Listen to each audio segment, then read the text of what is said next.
Yo, what is up, everybody? It's ImmortalMMA, and if y'all saw my last video, my predictions for Jack Dilla Maddalena versus Prates, UFC Perth, I didn't do too bad. C-A-P.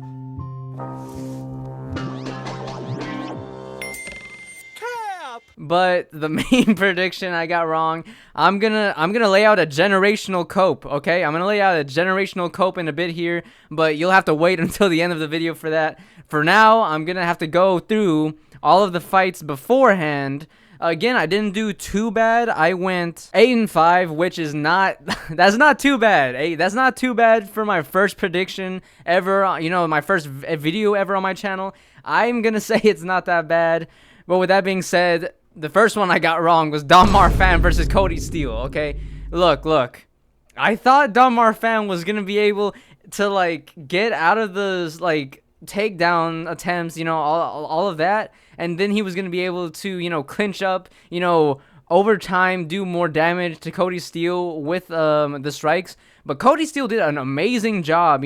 He got him down with his first takedown. As you can see, first takedown he landed, and it was just a grappling match after that, which Don Marfan did really good job for all of the time that they were on the ground, right? He did a really good job until the very end when he got caught inside of I don't know exactly what it was. It was like a knee bar or something. I forgot exactly what it was, but leg entanglement. He got his leg, and then it was over. Cody Steele with the first round submission, which I guess I should have been smart and just picked Cody Steele. It was -200 for a reason, but at the same time, Don Marfan, he did okay. He was doing fine on the ground. It was just, I think he had a moment even where he could have probably stood up, but then he continued to try to grapple with Cody Steele on the ground, and I think that's where he messed up.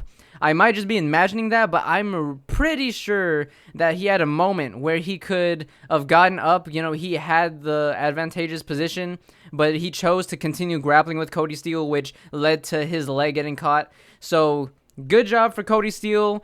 Can't wait to see his future performances because, his first fight with Rongju was a banger, and now this is a very good showcase of his submission ability. So, we move on. Jonathan McAuliffe versus Themba Gorimbo. I'm going to say this right now. I was so confident in Jonathan McAuliffe. As the fight went on, all my confidence in him completely went through the window as I see Themba Gorimbo is actually landing some decent strikes on him and smudging him up against the fence. I lose all confidence, and I'm like, okay, well, I'm gonna get every single pick for this card wrong now, because Jonathan McAuliffe is somehow losing to the Themba Gorimbo, but he wins. He wins the decision. Personally, I thought Themba got this. If I'm gonna be honest, I thought he got the first 2 rounds, and obviously, the third round was the clearest round. It was easily Jonathan McAuliffe. Jonathan McAuliffe was completely piecing up Themba Gorimbo, which I don't know why he wasn't striking like that in the first 2 rounds, by the way. Let me just say that. It's like he was scared to strike, and then in the third round, all of a sudden, he started putting together his jab. He started putting together everything. He was piecing up Themba Gorimbo. I don't know why he didn't do that earlier, but he gets the win by split decision. I think it was Themba Gorimbo's decision, but I'm still happy that it happened because I got my pick right, okay? It wasn't a bad fight. It was an alright fight. It was alright. The best round was the third round where Jonathan McAuliffe was piecing Themba up. Before that, it was kind of, back and forth a little bit. It was a little boring. Not too much happened there. Moving on. Ben Johnston. Okay, let me just say this. Ben Johnston completely winning. He's up 2 rounds to 0, and he's literally doing fine in the third round. He's doing good in the third round too, okay? And when I say good, I mean Wes Schultz puts him into a submission, and then he's able to get out. It's a really tight submission. Ben Johnston gets out of the submission, and I'm like, oh my goodness, he's gonna win. Because before that, when he was in the submission, I was a little worried. But then after, he gets out of the submission, and I'm like, thank goodness, my pick is gonna be right. He has 8 minutes of control time out of 10 minutes of this fight, right? He has more strikes. He has everything going for him. And then he gets caught in a guillotine. The same submission Wes Schultz has been throwing up the entire fight, and he gets caught in it again, and he taps. Oh my goodness, y'all don't know how much I raged at this internally when I saw this happen. The same submission that Wes Schultz has been using the entire time, and he just, I just can't believe it. Wes Schultz literally just built up, grabbed the submission while he was on the ground. It wasn't even like I don't know why Ben Johnston didn't just try to stay standing for the rest of the fight and trying to just manage distance, because there was not even that much time left in the third round. He could have coasted easily, but Wes Schultz gets the submission. How do you get the submission, Wes? How did you let Wes Schultz get the submission on you? That's another pick wrong. Cannot believe that. I cannot believe that happened. But moving on. I knew it.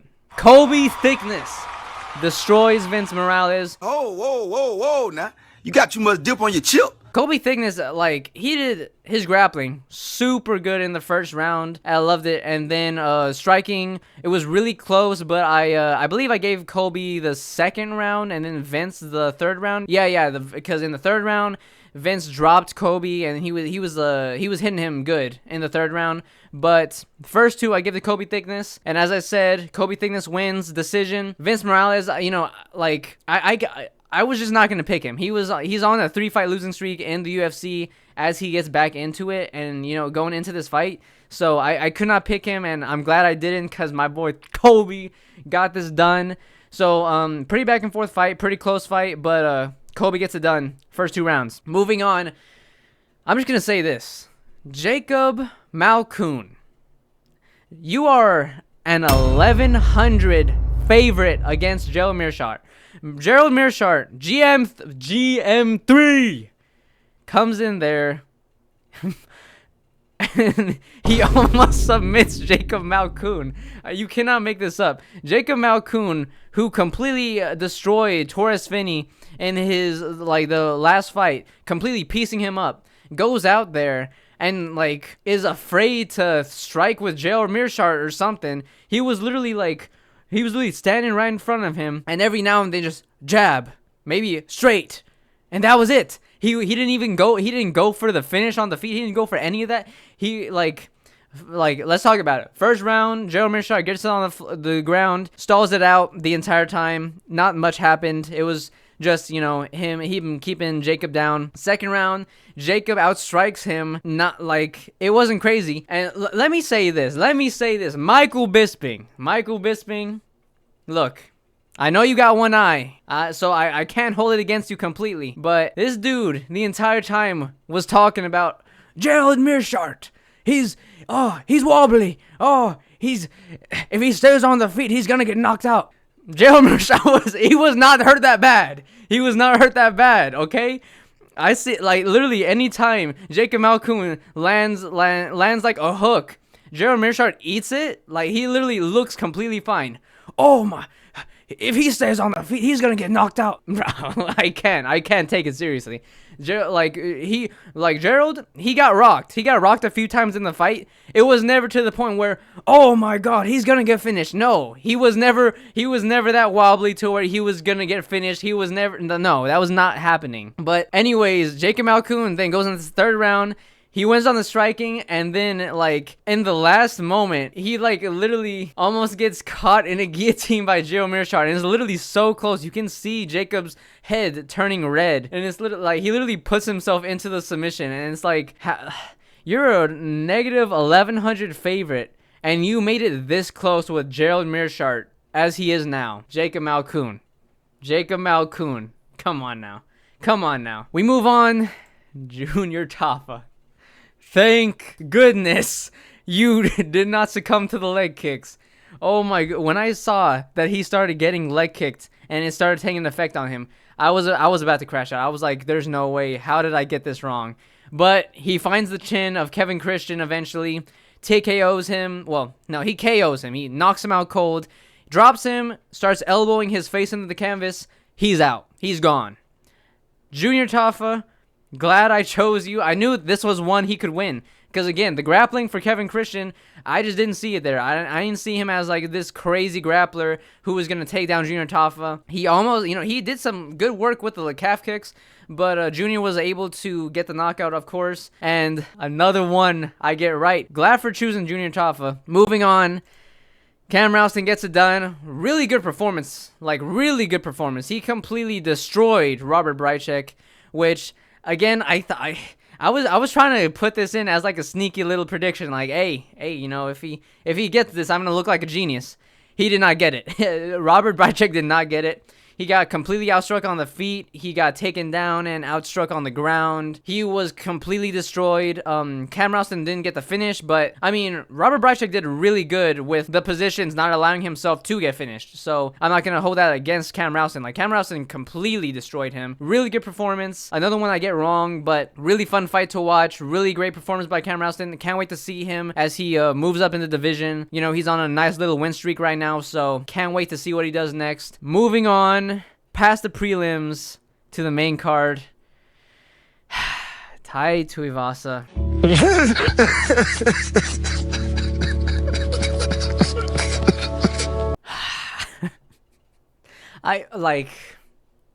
Y'all, the bedtime curse. Bedtime. Why did you buy the shirt? Why did you buy the shirt, bedtime? Tai Tuivasa loses another one, and it's not even close. Louis Sutherland has a smudge decision masterclass against Tai Tuivasa. He literally just spams takedowns the entire time until he gets one, and then ties out the rest of the round. That's how it went. That's literally how it went. Do you see these 111 strikes by Louis Sutherland? 2 of them were good, 2 of them, the spinning elbow that he had, and then the knee that he had on Tai Tuivasa, great strikes. The rest of those strikes, pitter-patter shots as he was laying on top of Tai Tuivasa, all 300 pounds laying on top of him, and that was it. I can't trust Tai to win anything. I'm never betting on this guy. I'm never saying Tai Tuivasa is gonna win again. Never. You can get a new debutant and put him in the UFC who's 0-0, and I will pick that 0-0 guy next time. I cannot pick Tai Tuivasa anymore. I just can't. I literally thought he was just gonna go out there and knock Louis Sutherland out. No, he just couldn't do it. The losing streak continues.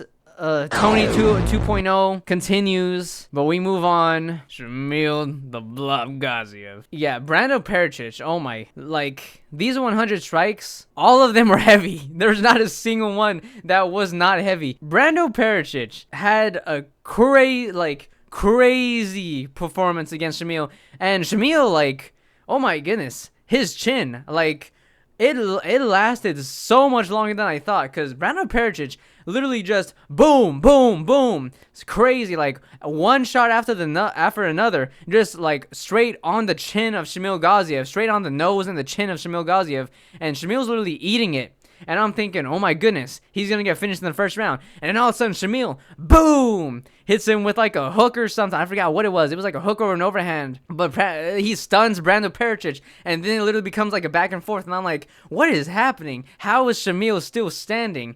And it goes past the first round. They're both completely gassed. All those punches that they were throwing. Shamil, he got rocked 50,000 times in the first round. So then it goes to the second round, and then they just continue. Boom, boom, boom. Big shots over and over and over again. And eventually Shamil's chin gives out. He's backing up right against the fence, and then Brando Pericic, I think he hits him with a hook. I believe it was a hook that he hit him with as he was backing up to the fence. Puts Shamil down, and that was it. That was all she wrote. Shamil's chin, I got his, after seeing his last performance when he got knocked out, I did not think he was gonna last that long against Brando Pericic, but man, he ate some shots. So how does that, that's looking really good for Salsa Boy, because Salsa Boy, he sparked him out first round like that, and Brando Pericic, it took him a while to get him out, so the power of Salsa Boy is looking better and better, but Brando gets that done. Obvious choice, for me at least. Shamil, he tried to hang in there. It just did not work out in his favor to last. If anything, it just damaged his chin more. We go on to Marwan the Freaky Rahiki. Or is it Freaky Rahiki? Not the Freaky Rahiki. I don't know. Whatever. Dang, only 22 strikes? That's kind of crazy. 22 significant strikes, by the way. Yeah. Marwan Rahiki destroyed Ollie Schmidt. As we all knew this was gonna happen. You know, they got a replacement. I forgot who Marwan was supposed to fight before this, but short notice, Ollie Schmidt steps in and he gets knocked out. No one was expecting any different. You know, no offense to Ollie Schmidt, but he was what, like 4-2 against Marwan Rahiki, 8-0 with great KO abilities. So we all knew it was gonna happen. He looked really good. Very you know, he didn't get pulled into like any like back and forth like brawl. He stayed pretty technical the entire time and he was able to just chin him. So great on Marwan Rahiki. Cannot wait to see as he continues. Really fun fighter, really fun fighter. Cannot wait to see the Freaky Rahiki or Freaky Rahiki, whatever. I don't know. It's either the Freaky or Freaky, whatever works. Let's go on. My boy, Bedtime MMA, Steve Erceg. It was perfect. Perfect. Everything, down to the last minute details. It was so beautiful to watch this. I like the tears. The tears were welling. Steve Erceg is so beautiful. It's so beautiful to watch. His boxing is so good. I love watching his boxing. Still, Tim Elliott, always weird. Always with the weird movement.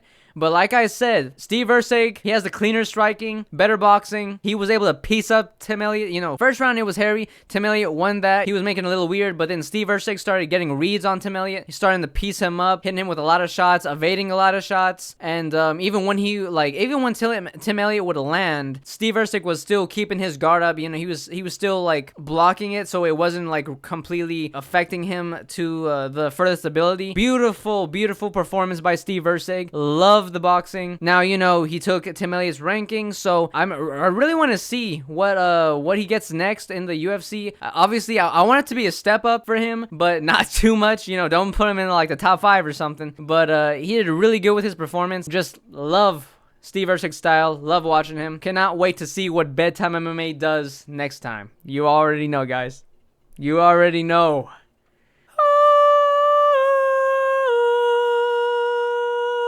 Did I imitate the heavenly thing right? Was that a 10 out of 10 impression of the angels speaking from above? Quillan Salkeld, my GOAT, the future GOAT of the lightweight division. Beneil, look, he went out there, he tried it. He tried the grappling. He actually, you know, he caught Quillan Salkeld. It was a nice shot that he landed. Started grappling with him, but Quillan Salkeld, like, I'm glad to see his ability to stop the grappling of Beneil Dariush, because everyone knows Beneil Dariush, very good grappler, very accomplished grappler. But Quillan Salkeld, he did really good with staying up on his feet, not letting Beneil get his back, not letting him take him down. He stuffed everything. He was able to get Beneil off his back. He drops Beneil, and you know, Beneil tries to use his grappling to get a better position, but Quillan was able to scramble with him, and then a few follow-up shots as he was on the floor, and that was it for Beneil. Quillan Salkeld, it's his skill set looking very, very good. His striking, his grappling, everything really, really good. He called out Gamrot. I think that's a great fight. Another one to test his grappling, and I mean, man. Quillan Salkeld, 5-fight win streak, 4 finishes. My boy, he's looking great. He's looking amazing. I've been rocking with Quillan since his debut. I'm rocking with him till the end of time. I'm always gonna bet for him unless he goes up against someone like maybe Arman Sarukian. Then maybe, you know, maybe I'll, or Charles Oliveira. You know, maybe I'll not pick him then, because you know, Charles is my boy, and Arman very good, obviously, and obviously Ilia Topuria. But honestly, I don't think Ilia Topuria will stick around in the lightweight division long enough for Quillan to even make it close to fighting him. But great victory for Quillan. I had to hit that again. Guys, let me know in the comments if I had a 10 out of 10 impression with that. Now, wait. Okay. I said I was going to have a generational cope about this. And look, guys. Listen to me. I know what I said in my video. I know I said that I thought Jack Della Maddalena was going to win. I know I said by Masterclass Boxing. I know, you know, the thumbnail and everything. But wait. Guys. You got to listen to me. I thought Carlos Prates was going to win. Stop the cap. Stop the cap right now. Stop the cap. Wait. Before you dog on me, before you go into the comments and dog on me, I really did. I thought Carlos was gonna win. And here's the thing, okay? Look, I know this is gonna sound like Cope. You know, oh, you thought he was gonna win, but you said that Jack Della Maddalena was gonna win. I know. But truly, okay, this is what happened. I had a gut feeling that Carlos Prates was going to finish Jack Della Maddalena. I thought he was going to knock him out. And when I mean knock him out, I mean like cold. Which, that did not happen. Which, we'll get into that later. But, I thought he was going to knock him out. But, I am a what it do? Bedtime crew. Hey man, listen. I am a bedtime casual. I'm a bedtimeian. You know, I'm part of the bedtime crew. I was swayed. I was swayed by him to pick Jack Della. I should not have let him sway me. And I know that's such a cop-out reason. I know that's such a cop-out reason. But look, I've been on Jack Della Maddalena's side up until the Islam fight. You know, I've picked him in every single one of his fights. So like, I already had a pre-existing, you know, bias towards Jack, even though I've also done the same exact thing for Carlos Prates. I've picked him in every single fight that he's had. In this fight, I did think Carlos Prates was gonna win, and I know that's so like, oh yeah, sure you did, but like, no, I promise, guys, trust me, I actually did think he was gonna win, and I just switched up my pick last second because of the videos I had watched of bedtime, and because like I was just like, you know what, yeah, you know, Carlos Prates, he's had some trouble in the past with fighters, you know, getting outclassed in the first round. And I think Jack Della Maddalena is, you know, I think he's better. I think he's better than any of the guys other than like Ian Gary that Carlos Prates has faced. But like, but man, I had a gut feeling Carlos Prates was gonna win, and he did. And not only did he win, oh my goodness, this was a generational performance against JDM. Let's just say CP, the CP squad. What? Bro, what are you talking about, man? No, let's like cut that out real quick. Cut that out real quick. But no, CP, Carlos Prates, he destroyed Jack Della. He obliterated Jack Della. Let's just like, the knees, oh my, every single time, the knees, one after another, right to the head of Jack Della Maddalena. And I thought that might be a problem, right? Because of how Jack dips his head and how long Carlos's legs are. But oh my goodness, every time, boom, right up the middle. And like, I gotta give Jack credit, because I said he had a really great chin inside of my prediction video, right? He really does. Like, so many people have not been able to eat the shots of Carlos Prates. Carlos Prates landed so many knees. He landed so many straights. He landed so many great shots on Jack. Like, head kicks, elbows, everything. And although, like, he did drop Jack a few times, like, Jack, he still didn't go out cold, and he was still able to maintain consciousness, all that, like, compared to everyone else who's just been obliterated.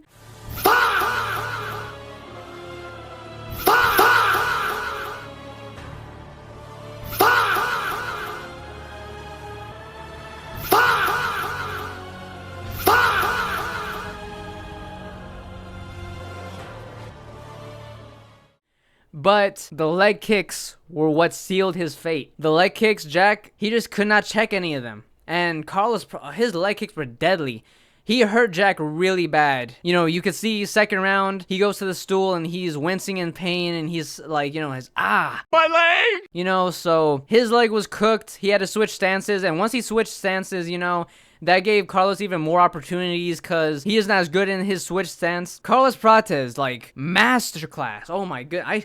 I would have had a generational pick if I would have put Carlos Prates masterclass and put UFC Perth. Like I thought. Bedtime. This is on you, bedtime. This is on you. Nah, but man, I just shouldn't have switched my pick. I was going for Carlos Prates to win, but I switched my pick last second. I regret that. But I love Jack Della. Okay. I like Jack Della Maddalena. I was about to say Jack Prates. I love JDM, love Carlos Prates, love JDM, love CP. Nah, cut that out. But yeah, they were, you know, both great fighters. I love both of them. You know, he's a great fighter, Jack Della Maddalena is. But Carlos Prates, oh my gosh. He has me thinking. Wait, y'all hold up. I'm gonna make a video about it. He has me thinking he got a chance, if you don't know what I mean. He might have a chance. That might be me, like, you know, recency bias, but I don't, like, he was looking sick. His leg kicks, he was doing amazing in this fight. And Jack hit him with some good shots, too. Carlos Prates has a chin on him, too, because Jack hit him with some nice hooks. That did not faze Carlos at all. That did not faze him. Like, he got hit, like, cleanly on the chin with some nice hooks. Not phased at all. So Carlos Prates, he's probably going to be next in line for the title shot, you know, after beating Jack like this. Yo, this is editor Immortal MMA here. I do want to retract that statement. Ian Gary, you know, I don't know why it slipped my mind at the time, but Ian Gary should definitely be next for the title shot. And then after that, then I'd say you can do Carlos Prates for the title shot. But definitely Ian Gary should be first before Carlos Prates. Amazing performance. TKOs him in the third. You know, the leg kicks just ate Jack Della up, and then he followed him to the ground, had some ground and pound after he knocked Jack Della down a few times in that round. It was brutal to watch. It was nasty. Carlos Prates, one of my favorite strikers. Honestly, after this performance, I can safely say that Carlos Prates currently is one of my top 5 UFC fighters right now. Like, one of my favorite fighters in the UFC. Amazing fight. Amazing fighter. Man, I would have had a generational pick. Because so many people were picking JDM, and I had a feeling that Carlos was going to win, and I just switched up last minute because of bedtime. But I cannot blame it on bedtime alone, though. That was my decision to switch it up. But man, I had a gut feeling that this would happen, and it did. Oh my goodness, that would have been a generational pick. But ever since the Ian Gary fight, his movement, like, he's worked on so many things. He's gotten so much better. This is a wild card, great card, really good fights. There were some boring ones, but a lot of them I liked on this card. Good card overall. And this is my reaction. A little late, you know. I could not watch it the day of because I had work, and then after work, I hung out with my family the rest of the day, so I'm recording this on a Sunday. But yeah, I avoided all spoilers for this. I was just itching to get to this card. I was itching. I could barely keep away from my socials to see what happened with the card. But overall, amazing card. Carlos Prates, top 5 favorite fighters right now. Jack Della, I know he's gonna come back. Like, Carlos Prates is probably the most dangerous striker in the division. Like, 100%. He's the most dangerous, easily. Again, I went like, what, 8-5? I forgot what it was. If y'all enjoyed the cope session, if y'all enjoyed me babbling on about these fights, elbow that like button, you know, spinning elbow that subscribe button, flying knee that comment section. I don't even know if that makes sense. Whatever. But yeah, if y'all enjoyed, show some love, and I'll see y'all in the next video. Peace.